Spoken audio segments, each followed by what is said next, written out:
Yeah, we are live on Facebook now. Awesome. Thank you, Kelly. Really appreciate it. And welcome, Reverend.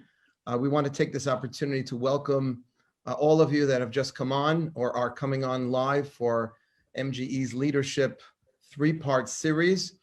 Tonight, of course, we are commemorating the late and great Dr. Martin Luther King, and we have a wonderful and distinguished guest that I'll have the opportunity to introduce. I just gave you an honorary doctorate. Reverend Jackson, you'll take it, who I want to welcome back, and I'll have the chance to introduce properly in just a moment. But welcome, we're just giving you guys a moment to come on. And thank you for joining us. Those of you who came last week to our class, we focused on the leadership models of Abraham and Noah, contrasting the two. Tonight, we're going to speak about leadership from Dr. Martin Luther King on the day the world is remembering him. And next week will be on Moses. And as I say, we have a very distinguished guest, Reverend Jackson, who I'll introduce in just a moment. But first, we thought it would be appropriate to play a very brief clip from Dr. King's very famous talk, I Have a Dream talk, that he delivered on the Capitol steps.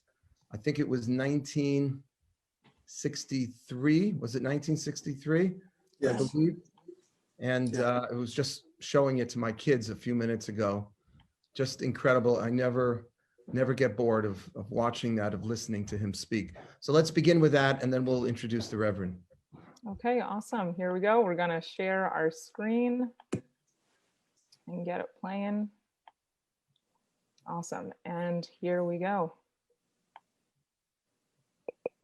I have a dream that one day this nation will rise up, live out the true meaning of its creed.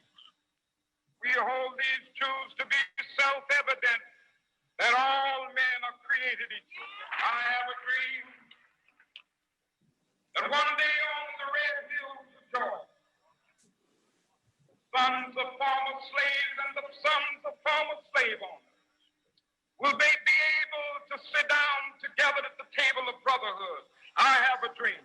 My poor little children will one day live in a nation where they will not be judged by the color of their skin, but by the content of their character. I have a dream.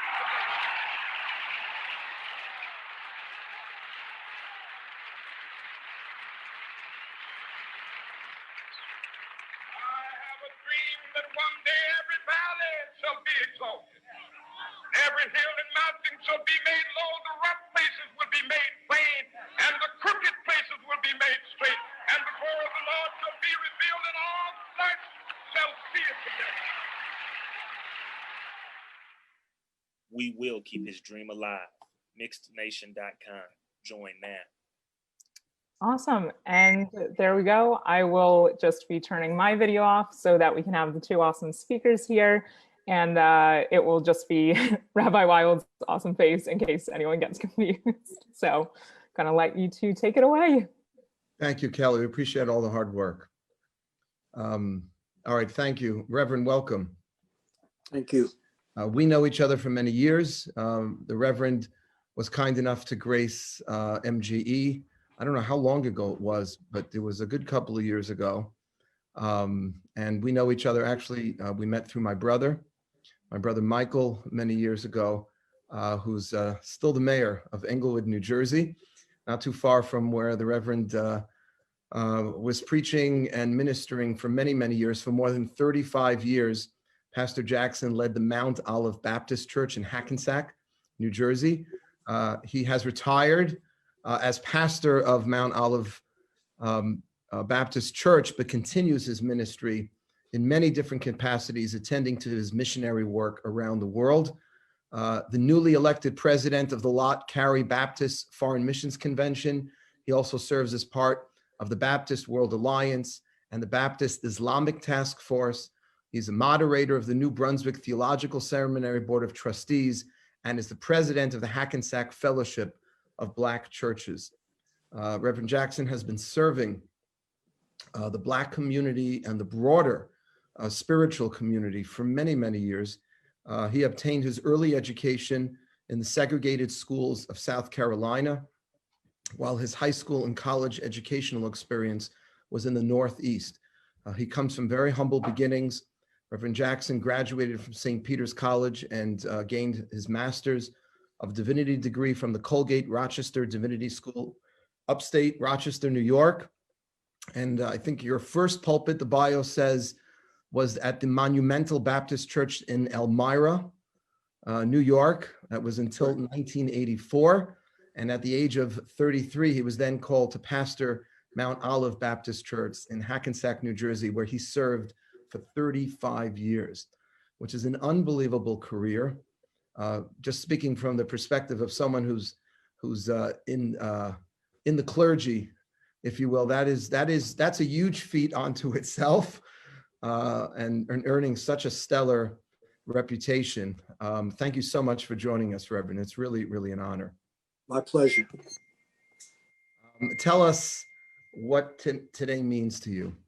As a leader for so many decades in the Black community, what does MLK Day mean to you? And those words, those immortal words of Dr. King that we just watched a few moments ago.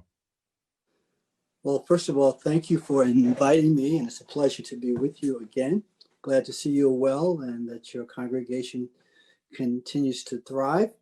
Martin Luther King's birthday means various things to me. One, it means seeing beyond the present, to imagine and envision a better day.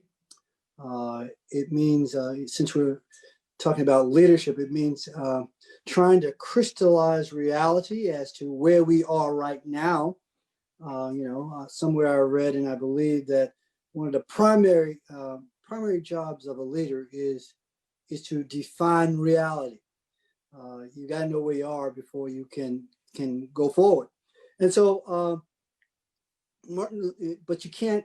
You don't want to be stuck in reality. You want to initially imagine yourself out of negative reality anyway, but to recognize and realize that to reach one's destination up the road, it requires more than imagination.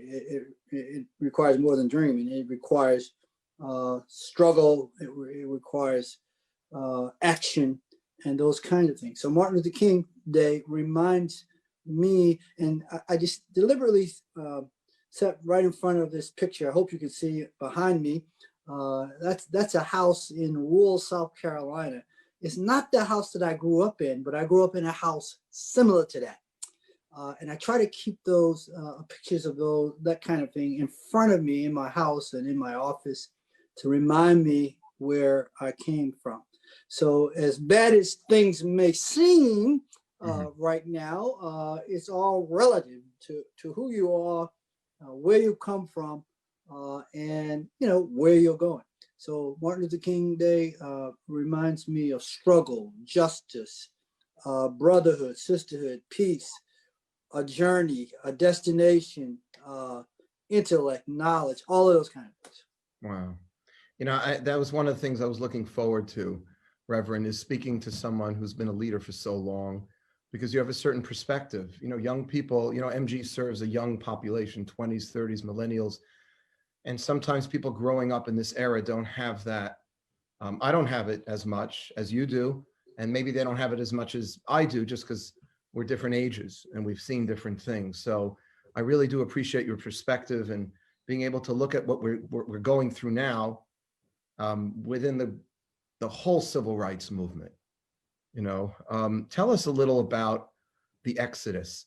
That's a main narrative in the Old Testament, but it was also essential to the civil rights movement and something that Dr. King made reference to numerous times in some of his incredible speeches. Can you explain a little about the Exodus movement in the Black church and in the civil rights movement?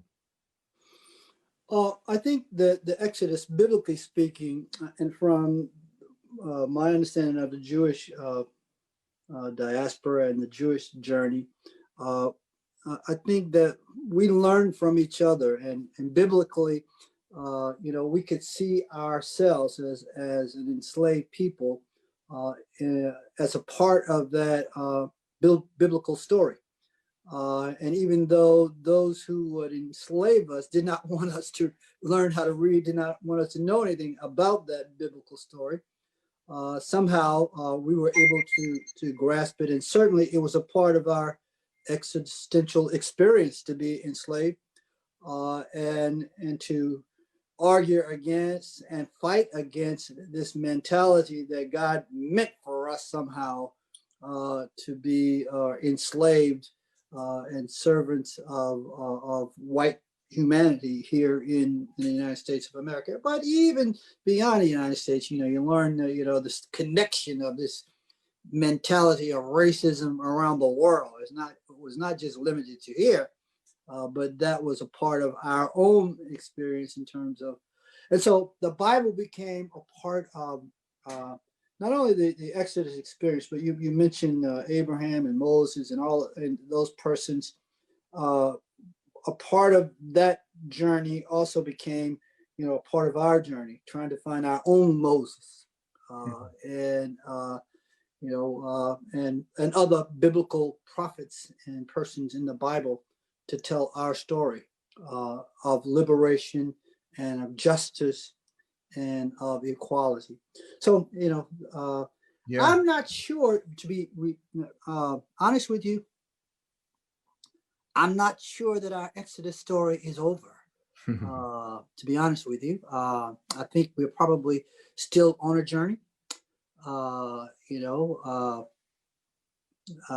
40 years seems like nothing to us in terms of 400 or more years, or 200 or 300 years of struggling, and we take one step forward and 5 steps backwards. Enslavers always seem to have children. You feel, Reverend, do you feel like a lot of steps have been taken back? Is that something you have this broad perspective over literally decades? It's a continual journey of struggle, a continual, racism doesn't die easy. And there's a continual struggle that people tend to wear you out. You make progress, but the battle goes on. Yeah. There are many religious leaders. There were many religious leaders at the heart of the civil rights movement, both Black and Jewish. Do you think that religion in the civil rights movement is being downplayed today? It's interesting because the Black Lives Matter and whatever expressions of civil rights tend now to be expressed by not necessarily religious groups. Dr. King was amongst other religious figures that were promoting civil rights from a moral perspective, and it was coming out of the church. It seems to have changed a little. I think that that is true. I think that we're living in a time now where we have a much broader educated population. You have lawyers and doctors and educators and all kind of business professionals. And when I was coming up in the 60s, and I think I was 12 when Martin Luther King preached, that I Have a Dream speech. I think I was about 17 when he was assassinated. Back in that day, the primary leaders were preachers, really. And still to this day, the church is very important, but there are a much broader segment of leadership. It doesn't always come from the church, and doesn't always come through the church. And I think that in this season, there's a new development of leadership in the community. Sometimes the church embraces, sometimes not necessarily so. But I don't want to get it twisted back. Every minister in every church was not as, nor was every synagogue, every temple back in the 60s. They weren't necessarily out there in the forefront leading the movement. Right, of course. But that actually sounds like a positive thing if it becomes more grassroots and mainstream and it goes beyond the religious institutions.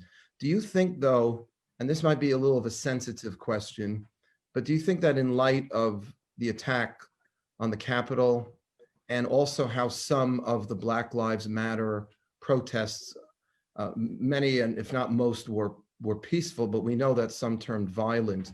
Do you feel that that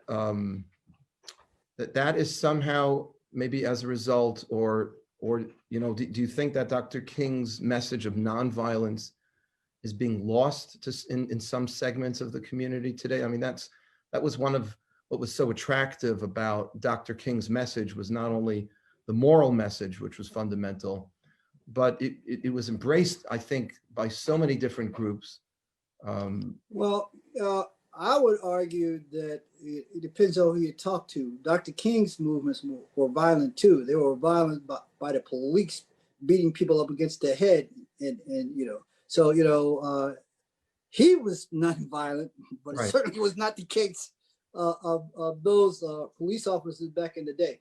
I think that even then there was conversation. There's always, you know, it seems to me, always two sides. There's a King, there's a Malcolm, there's a W.B.E. Du Bois, there's a Booker T. Washington. I would imagine it's the same thing in the Jewish community. There's one person over here who kind of sees things this, you know, this way, and another. And so I think that back in the day, you know, you had young people, you know, SNCC and other organizations. I don't think they were violent, but they weren't necessarily talking peace. The language was different. I mean, look, you had the Black Panthers and you had some more radical groups. But you know, what I'm really interested in is because it seems like it's a growing trend. And by the way, on both sides, you know, the Black Lives Matter movement grew out of more of a liberal, progressive kind of voice. And what we saw last week on the Capitol was clearly coming from a very different segment of the American population. And unfortunately, I'm not going to equate the two, because what we saw last week was all violence, and it wasn't a mix of peace and violence. It was just all bad. The Black Lives, you know, movement and the protests were primarily positive and peaceful. My brother marched with a lot of the BLM protests because they were very, very peaceful. But we know some got out of hand, and we know that there was property destroyed. There were people who were killed, you know. And my question is, when I listen to Dr. King's message of peace, of civil disobedience without violence, you know, the question is that, you know, do you feel in the Black community that is like, it's not resonating as much anymore today? Or is it just maybe in some parts of the community? It's hard to paint a brush, you know, on everyone. I think it's in some parts of the community. I think for the most part, the African-American community still is a very non-violent community that seeks justice. I think that the longevity of continual struggle and a judicial system that is, where we believe, many of us believe, is stacked against African-American persons.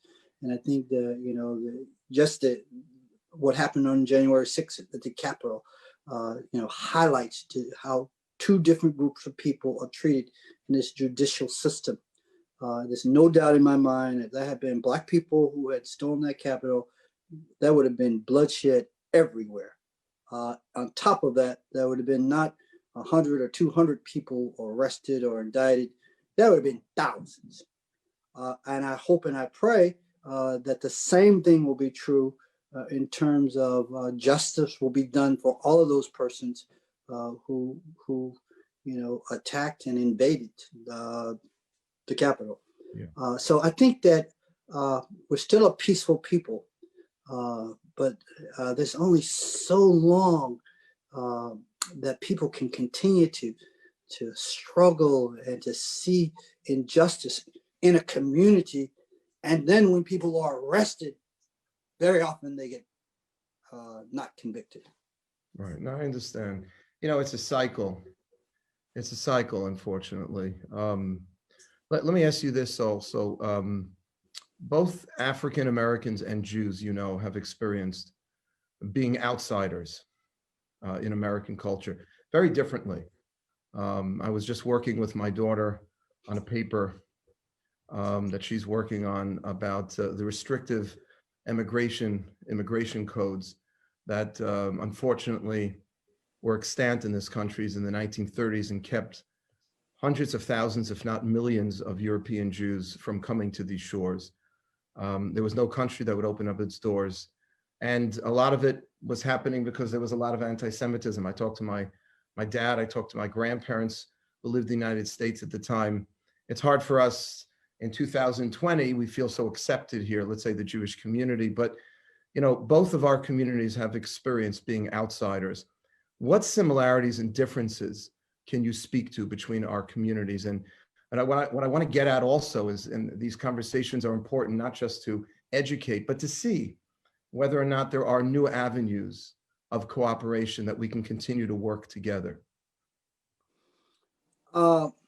I think the similarities or the similarities of oppression that both communities have faced around the world and to some degree in this country, from what I've learned in terms of your early immigration here, when I say your, I'm talking about the Jewish community's early immigration here, as well as other people like Irish people and Italians or whatever. Early immigration was not necessarily a picnic. But the one thing that you guys had that African Americans didn't have, number one, we didn't necessarily volunteer to come here. Number two, you know, we're Black. And so that's an obvious difference that can be noticed right away. Yeah. In terms of the Jewish community, it depends on how you want to dress. I mean, there's certain kind of traditional dress codes or whatever that people might be able to assume that you're a Jewish person, but you're Black, you're Black, you're Black for the most part. So I think that the biblical story is a similarity in terms of the Exodus we talked about, in terms of how religion is very important in both of our cultures, in terms of the prophetic ministry that's important to liberation and deliverance of our people. I think that education is important. I'm not sure that in terms of the number of our people in the African American community are as well educated, but I think we're moving forward and growing in that regard. I think that religion has played a major part in our own music. You know, has played a one. I don't know if we would have survived as a people without music and without the arts. And music is also a part of our church and the way we worship. You know, somewhere I read that preaching is God's truth through human personality. You know, who you are and your experience is a part of the gospel in the Christian community. And in my mind, when you separate reality when you separate lived experience from a word, it doesn't mean much. It's got to be that intersection of life with the word of God for it to really mean something to me. There are those evangelical, conservative Christians who I have major problem with in terms of when you shut your eye to what's the suffering of humanity and just go out to have a preaching marathon that is separated from human misery and human suffering. That's not my kind of religion. You feel that community is disconnected from the struggles that the African American community goes through? Absolutely. Yeah. It's interesting. And not just the African American community, just by any community other than their own community. Well, you know, it's hard. You know, we don't have a lot of friends, the Jewish people. So we're the Christian evangelicals, as you probably know, are big Israel supporters. They're Zionists, and I know very, very strong. So it's you know, there's this alliance, you know, that exists because we are so, you know, Israel is this tiny little country, smaller than the state of New Jersey, surrounded by some hostile neighbors, and you know, we don't have a lot of friends in the region. We're actually very encouraged right now, as much as everyone has a problem with the president. But a couple of these peace treaties that he managed to pull off with some of the Sunni Arab states, you know, for us, it's just a huge deal. We want more friends in the world, you know. But let me ask you another, just to shift a little away from the racism issue.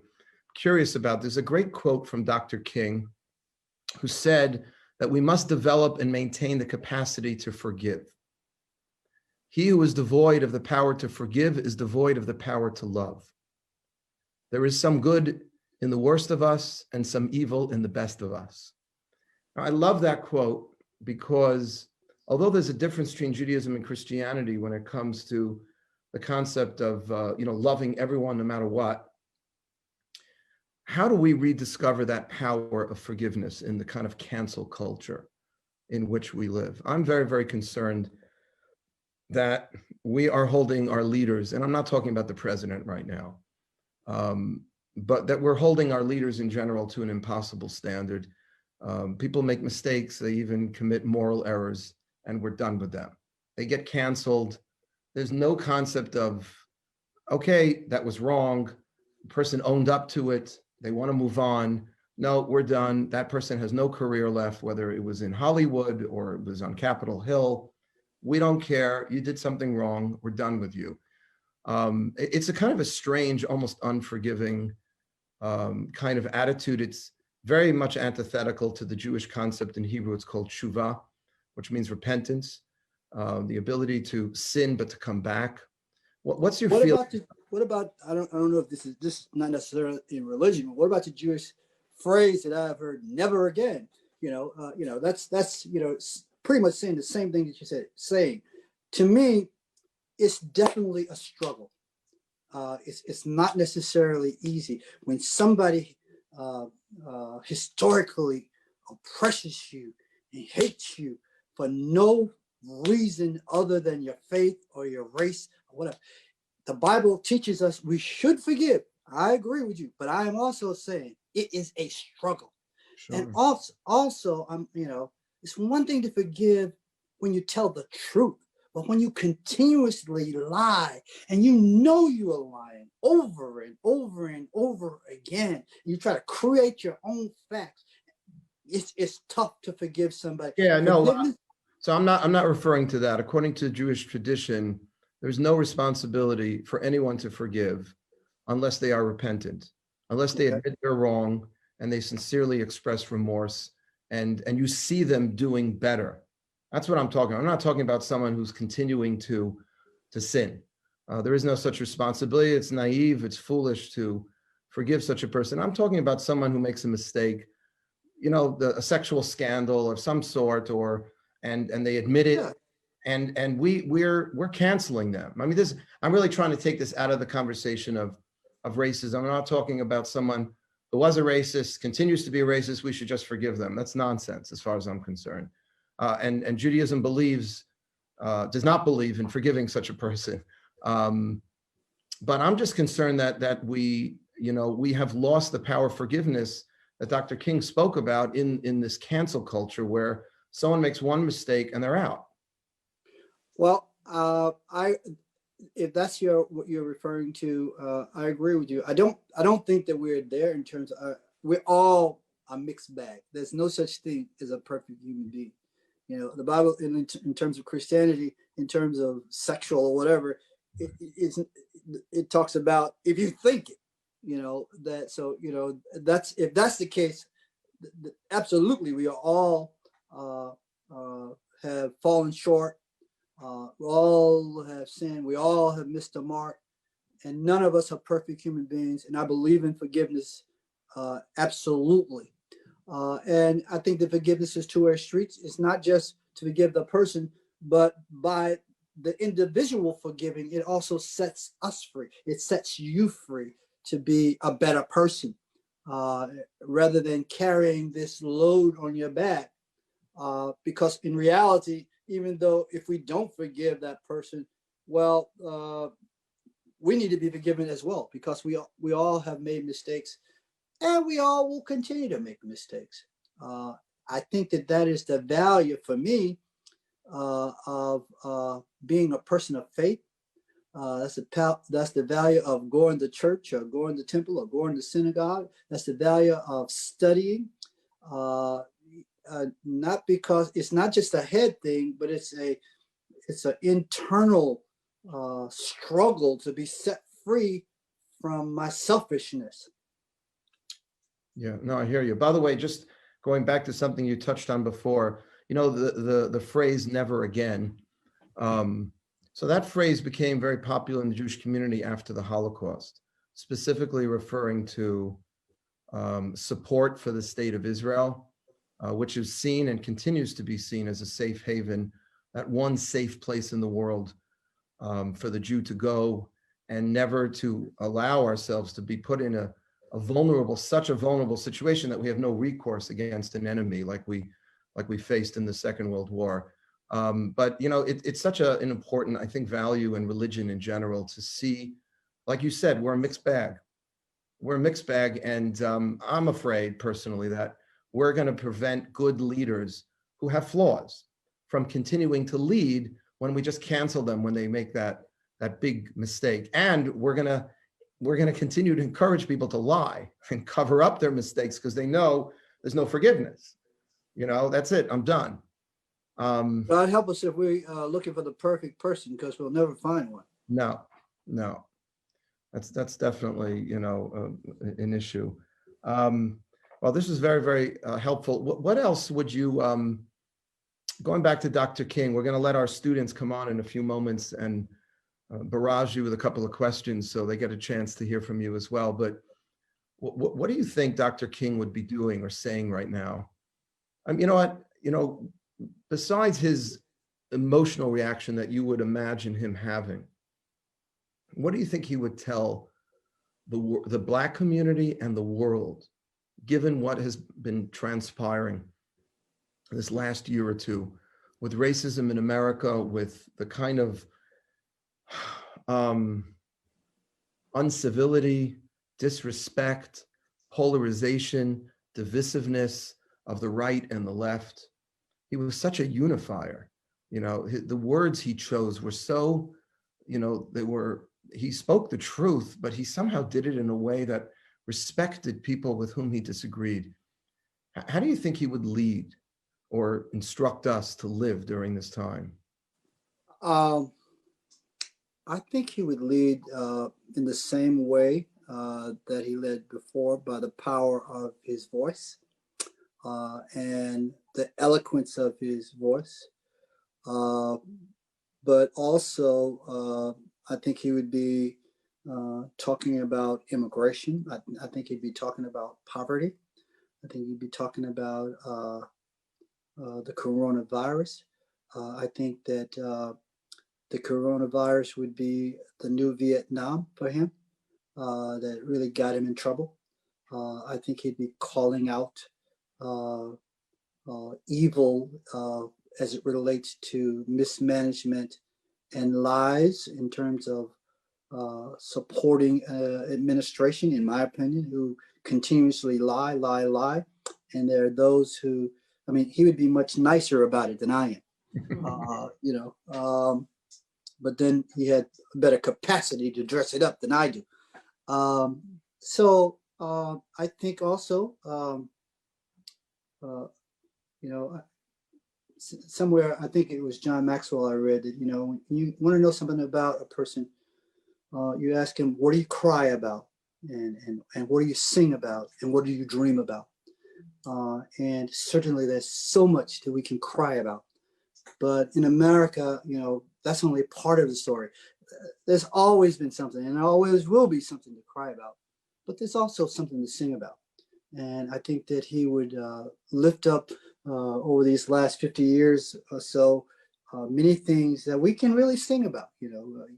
Those people who talk about, we haven't made any progress, they've just been asleep. No, look at that house. We have we have made a lot of progress. So we do have a reason to sing, but we have not necessarily reached the promised land either. We do have a lot to dream about, and many of the things that we thought that we had nailed down, we have not nailed them down. And we keep struggling. And for me, I honestly believe we're still fighting the Civil War. I don't think we've ever finished the Civil War. I don't know if we ever will. Certainly, if it's a matter of killing people, that's not what I'm suggesting. I'm suggesting. Well, I appreciate the picture in the background and referencing that because, and John Maxwell wrote about this in his book on leadership. You just quoted him. In order to really bring a people forward, you have to recognize the steps, the positive, constructive steps that have been taken. And that was really the message of Dr. King. In recognizing that this is a great country. That's the other thing I'm concerned about is young people growing up and just thinking it's all bad. There's nothing good about this place. Complain. There's a lot that's wrong. There's a lot that still needs to be fixed. And as you eloquently put it, we're not at the promised land yet, but there's so much potential here and there's so much good. And there, thank God, has been some movement. Now, it's easy for me to say that. You made some good differences between the Jew and the Black person in America. It's easier for us to hide it. We came here by choice. Your people did not. And those are real differences. But it's encouraging to me to hear a Black preacher, recognize gratitude for this country and the steps that have been taken, recognizing that we're nowhere near where we need to get yet. And I applaud you for the work you're doing in the community, in your community.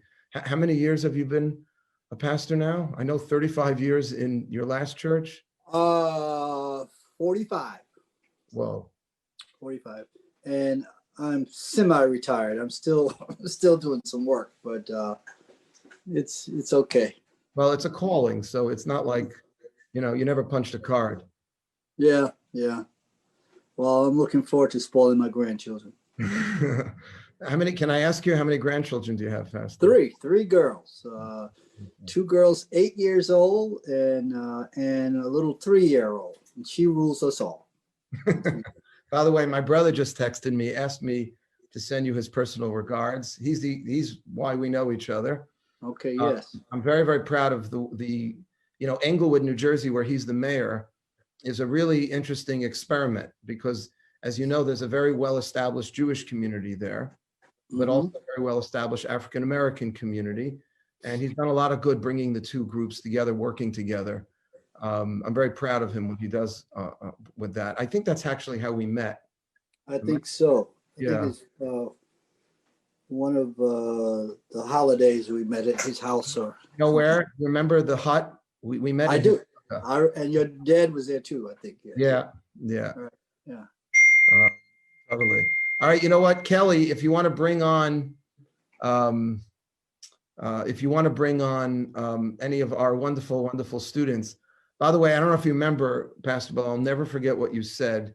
You watched our father give us a blessing. Yes. And you got all emotional on us. Yeah. I thought that was such a beautiful custom. Well, that's a hole in my soul. So, that's I never got that from my father. I think I probably told you I didn't meet my father until I was about 50 years old. And so when I see the blessing and it's in the religious tradition, that's special to me. So it's a hole in my soul. And on the other hand, there'd been a time when we were at the church, when I was at the church, I was doing this father-son kind of thing. And we had this worship service with men and fathers and son. And afterwards we had a fellowship, and I was saying to people, I never knew my father. And this one little boy said to me, "Hey, I knew my father. I wish I didn't." So it's a crazy world that we're living in. Whoa, that is crazy. Wow. Well, I see some of our students have come on, and also Kelly, if you have any questions coming through Facebook Live, but let's give welcome, guys. If anybody has a question for the pastor. Sounds like a great show. Question for the pastor.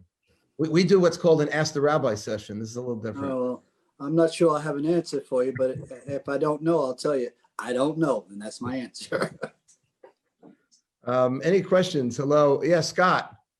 I have a question. So America, like as a nation, is like 243 years old, but the Voters' Right Act wasn't signed until 1965.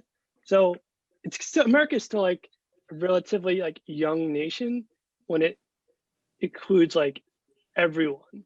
So what do you see like going forward for the country for like where everyone has a voice to like express, how they feel?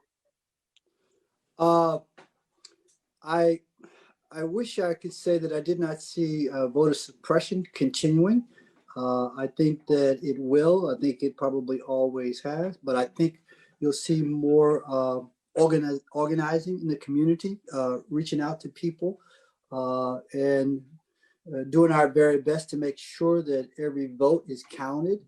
And that people understand, because I don't really think it's a black-white thing. I think that people should vote for their own interests, whoever they are. What bothers me when a poor white person who's got no health insurance will go out there and vote against somebody who's trying to provide a basic necessity for everybody to live. So I think that it ought to require more education for people to vote in their own interests. Great. Thank you. Mm-hmm. Anyone else? Please feel free, guys. And let me just say one other thing too. Like that kind of over the years has gotten me into trouble sometimes in my own church, because I'm a pretty vocal guy and a pretty straight shooter, and a sort of I mix faith and politics, because I believe that one's faith should be lived out in public policy. I don't think you can separate the two.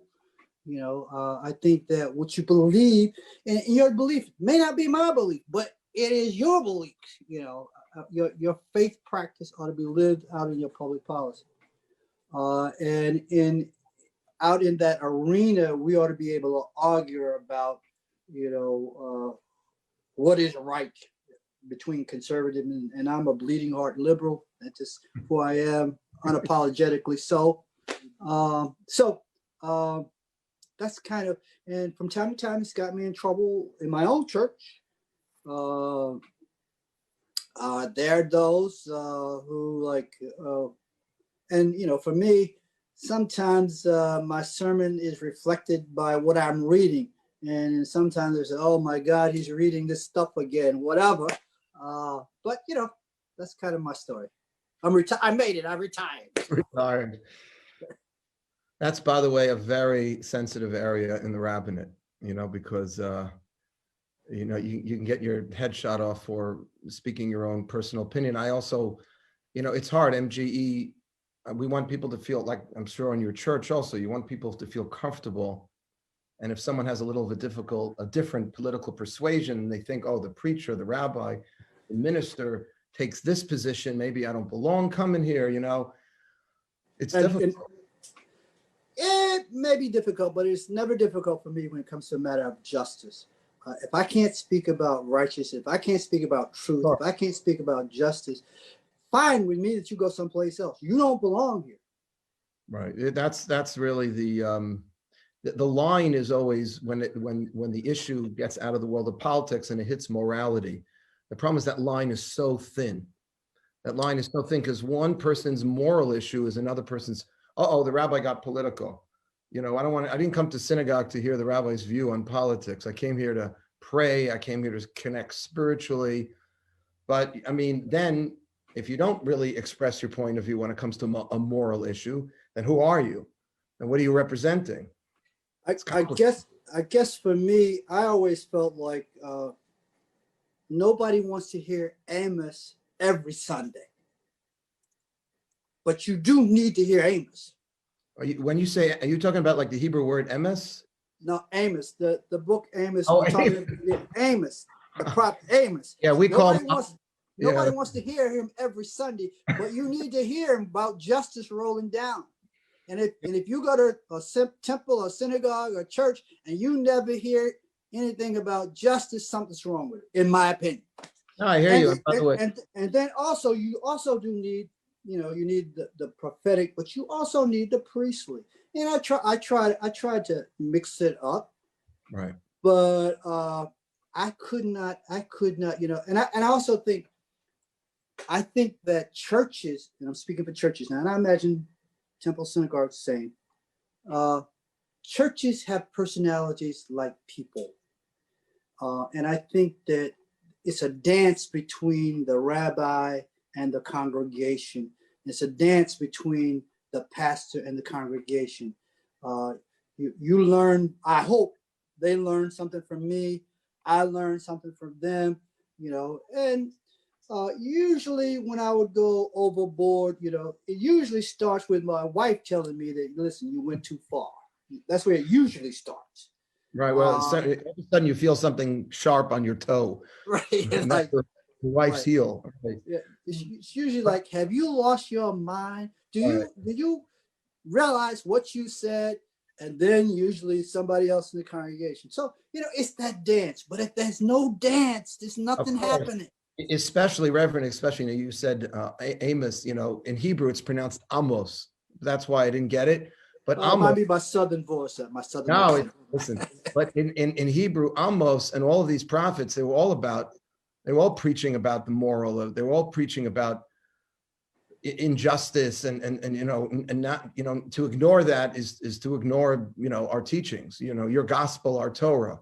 So let's see, I don't want to monopolize this conversation. I had enough time with you here. So anyone else that's on here, I see Rebecca's here, Brooke, Justin, anybody else who would like to ask a question? Yes, I have a question. Please. Hi, Brooke. Oh, sorry, Brooke. Rebecca, go. I'll go next. Thank you. Okay. Reverend, it Yes. was such a pleasure to hear what you had to say. We all, of course, love Dr. King's message of unity and love and nonviolence. But what I also really like is that he was very willing to hold his white brothers accountable.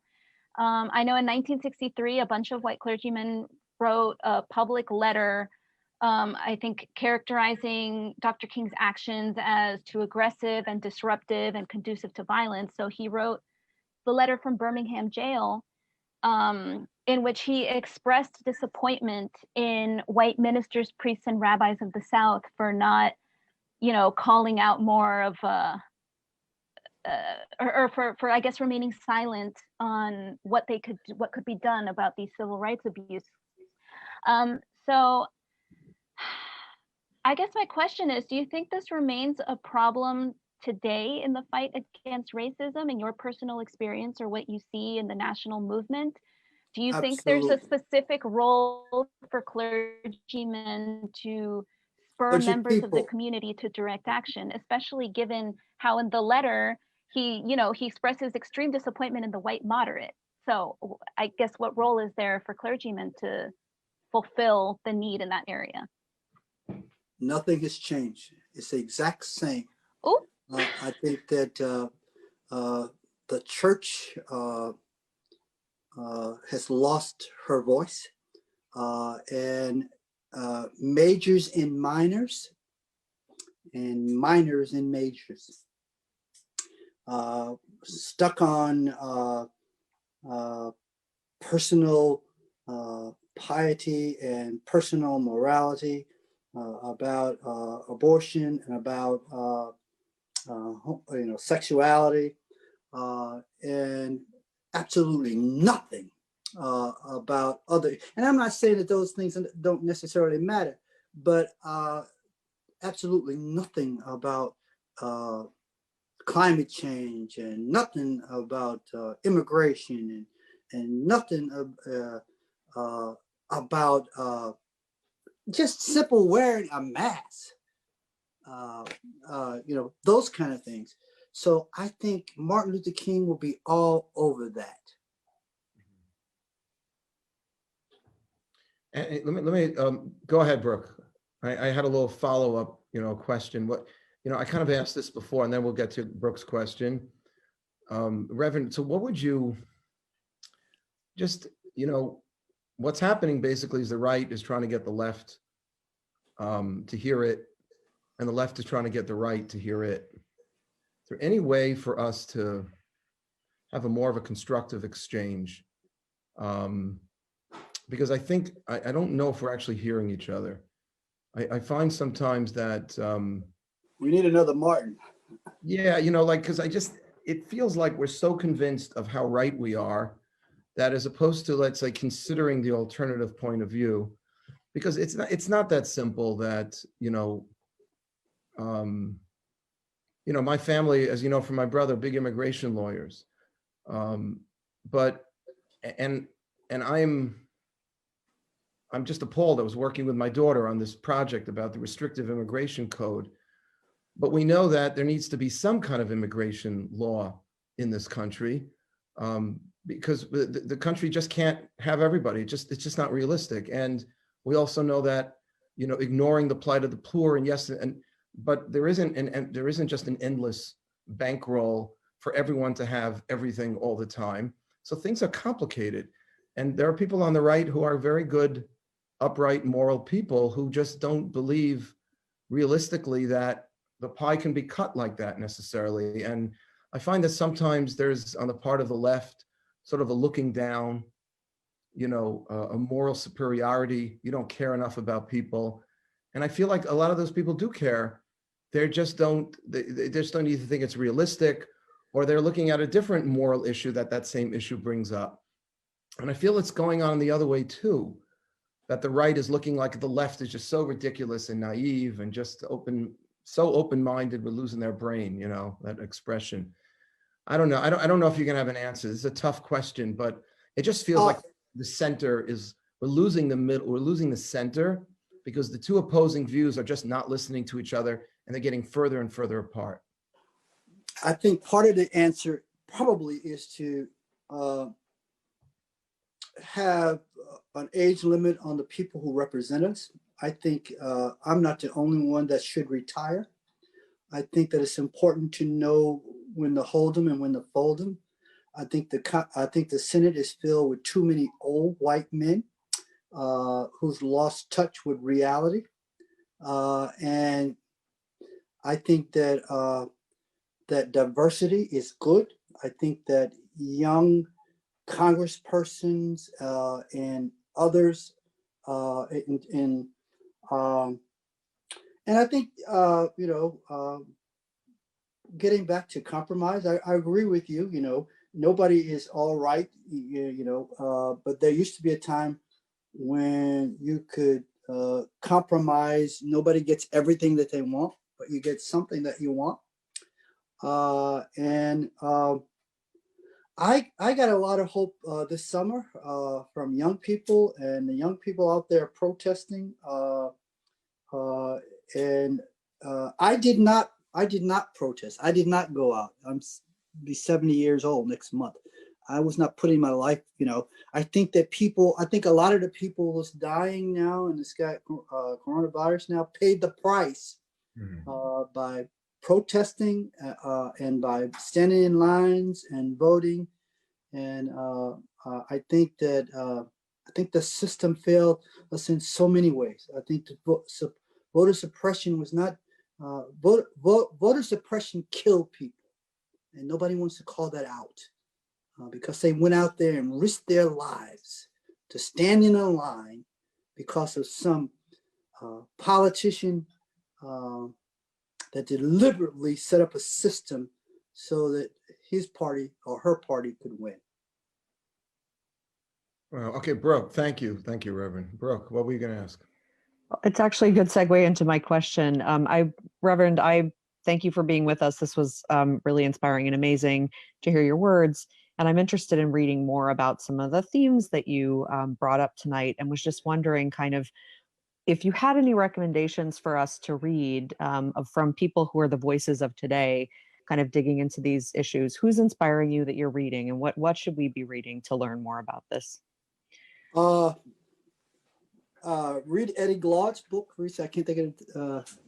It's on MS. He's on MSNBC every morning. Eddie Glaude. Find out his recent book, and of course, read Barack's latest book. I haven't finished reading it yet, but it's. I'll be retired again by the time I finish reading it. But you know, and then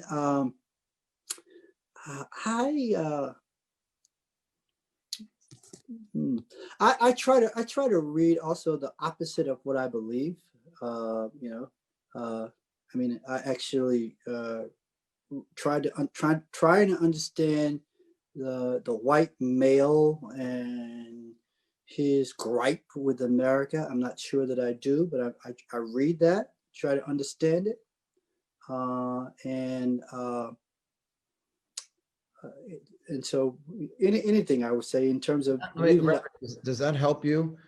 You know, reading something that you disagree, does it win you over a little? Does it make you a little more knowledgeable about the other perspective? I want to sit on that for a while, because I just think that that's what's, you know, Facebook is probably, you can ask Kelly, it's probably our #1 medium through which we communicate.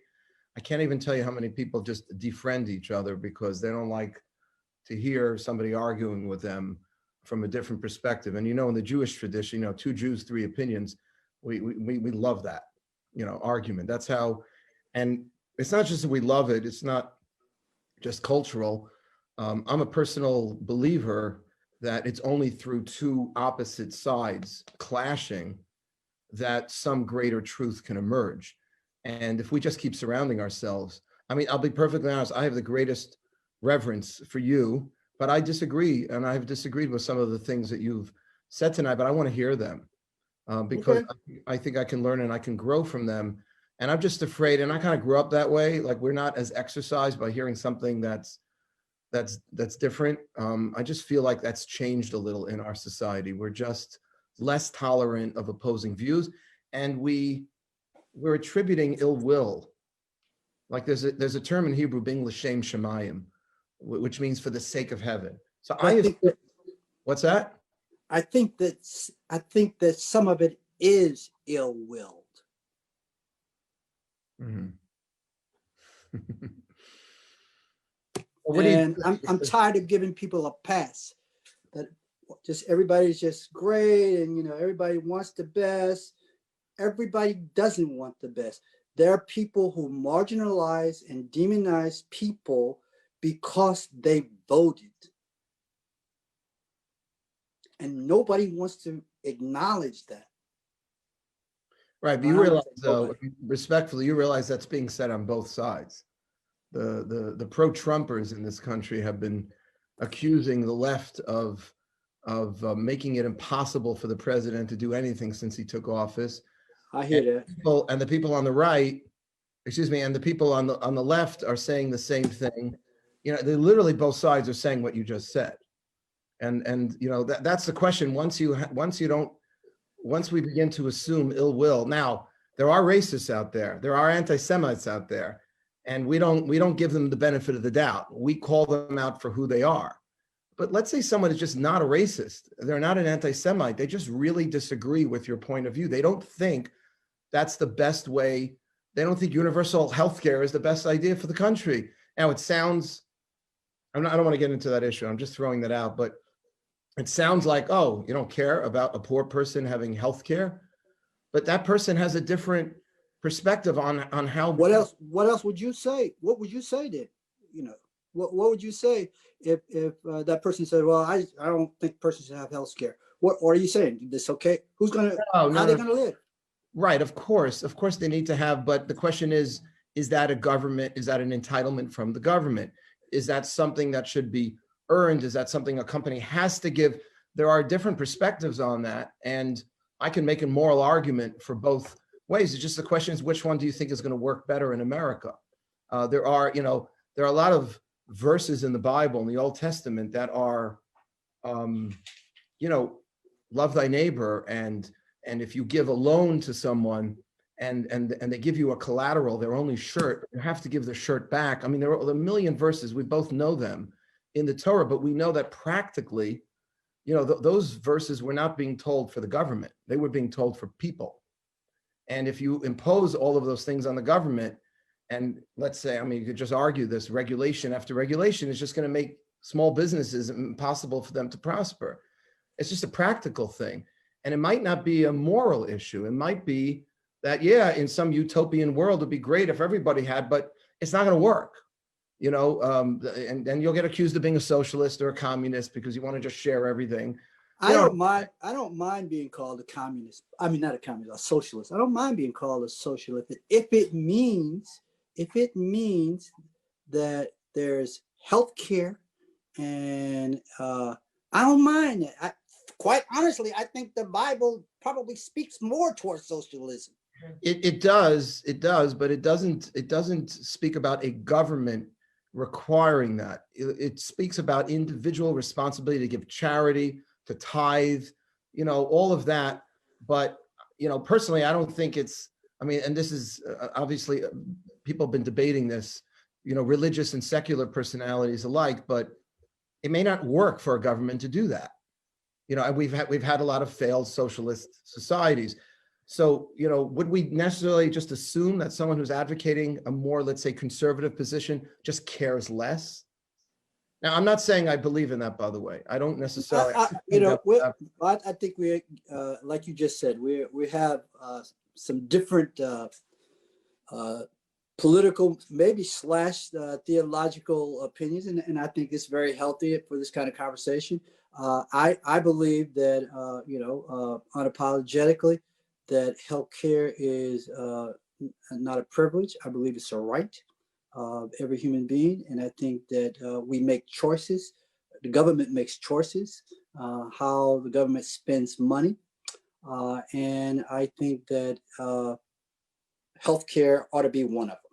That's Sure. the bottom line. And Sure. if whatever biblical principles, whatever. We're going to take another question in a minute. The only point I wanted to make is not about healthcare, but although it's a pretty good example, but you know, I've met some very upstanding people I would even consider righteous, who have more conservative perspective on these things, who give tons of their money away to charity, devote so much of their time to doing acts of kindness for people, but don't think intellectually it's a good idea for the government to be regulating or giving this, that, or the other away. And all I'm trying to argue is that there might be two moral positions on both sides. And to the extent that we can give people the benefit of the doubt that they're all coming from the perspective of we want to live in peace, we want to raise our children, you know, in giving them opportunities for prosperity. How do we practically do that in the best way? I feel as though we are not giving enough a benefit of the doubt to the opposing view. You could be right. I agree that compromise and conversation and what we're doing would be helpful. I'll just tell you one story about this person that I met while I passed, who was a multi-millionaire. And I met her through a contact at the local diner that I go to. And she introduced me to this person, and she would give, you know, 2 or 3 times a year, she'd give us $10,000 and whatever. And, you know, like, you know, you're my buddy, you know. But then I invited her to go to lunch. And she was ultra conservative. And so I had to make this decision of whether I was going to be myself or was I going to go for the money. and I would sit there and she would start talking about my heroes. She'd probably start talking about Martin Luther King. She'd start talking about, you know, other people that, you know, are my heroes or sheroes. And I'm sitting there going crazy, like, oh my God. But finally I couldn't take it. And I just said it wasn't worth it. And I shared with her, just like I'm talking to you, my opinion. And I never told her if she didn't give us any money, it would be all right with me. I kept hoping that she would. but I found out that she respected that about me, that she respected that I shared what I thought, and that I wasn't, you know, I wanted the money, but she, you know, that's not the question, but, you know, she knew that too. And I even told her, let me buy lunch today. You know, I'm saving you for dinner. I'll buy lunch. So I think that, you know, if we could get to that place where we could compromise and dialogue. In the old days, I thought that, that's how we got so much, that's how Adam Clayton Powell got so much education bills passed, and you have to learn how to do that. I don't think that we live in that kind of society right now.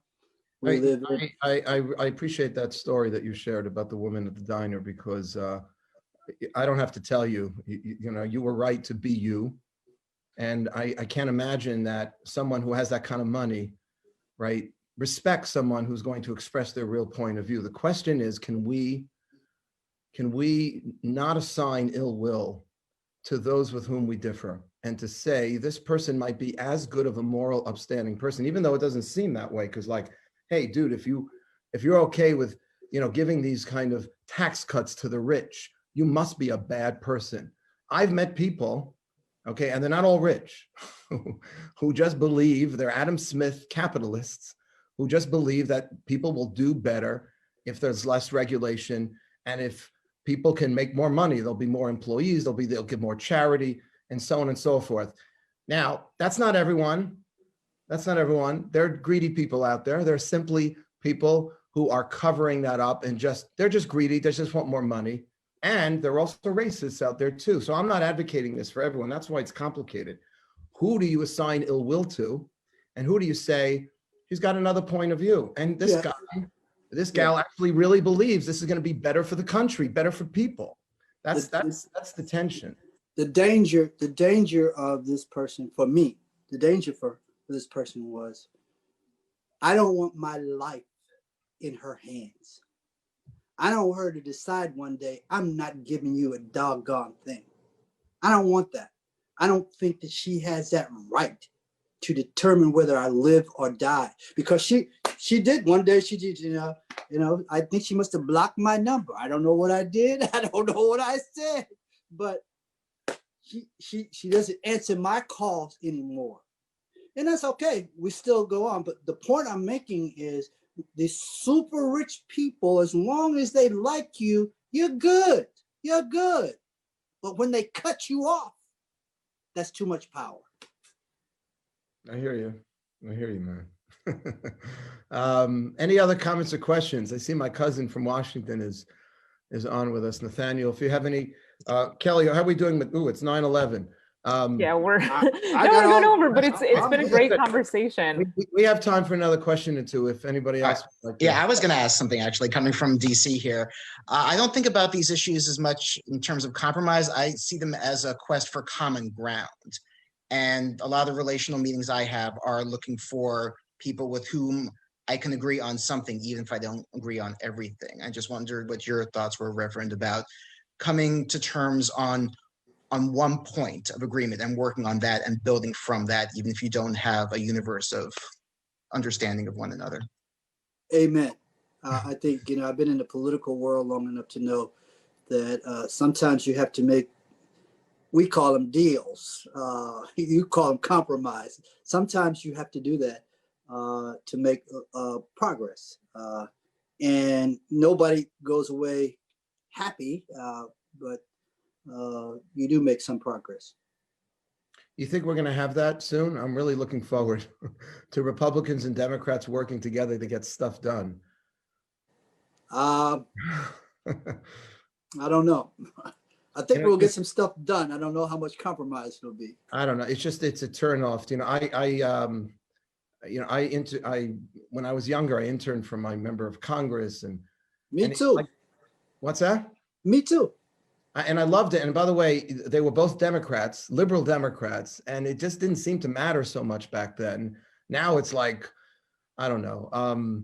But it would be really great if we can start the new administration off on a little more of a working together kind of. Well, I think that the president-elect will try. That I do believe that he will try to work together. And we'll see what happens. Yeah. Well, this has been amazing. Unless there's any other questions here, I really want to just thank you on behalf of our community, Reverend. This is a real treat for us. You're a seasoned pastor who's seen a lot, and you have a wonderful perspective on things, and you're passionate. And that's, I will say to you, You are L'Shem Shemayim, which means for the sake of heaven. Everything you say, is coming from the heart, and you're sincere and you're genuine about your beliefs, even if they're different. And I hope that the new administration and just a new opportunity for people to come together is going to bring some good, and we can have a little more, in Hebrew we call it achdus, a little more unity. And by the way, unity doesn't imply agreement all the time. I don't think that's more of a messianic hope that everyone's going to somehow be on the same page. We don't need that. We just need respect and tolerance. And I think that's a great way to maybe bring our conversation about Dr. King to an end, because he just engendered that mutual respect. He said it like it was. He pushed for the reforms that this country, I was just listening to his talk against segregation at the time, and the terrible sin of just the whole setup of segregation in this. I was watching it with my kids. They couldn't believe that this was in the 1960s. It was just so, it's amazing. And I congratulate you on your work on behalf of your community, and just God should bless you with continued good health. Your whole family, you should continue to have nachas, which is joy from your grandchildren. And thank you so much for being with us and having this conversation. Well, thank you for the invitation, and I pray for nachas for you and your family as well as everybody else on the call. And I pray for your temple in New York, and for the wonderful young people that you have here. You must be doing something right.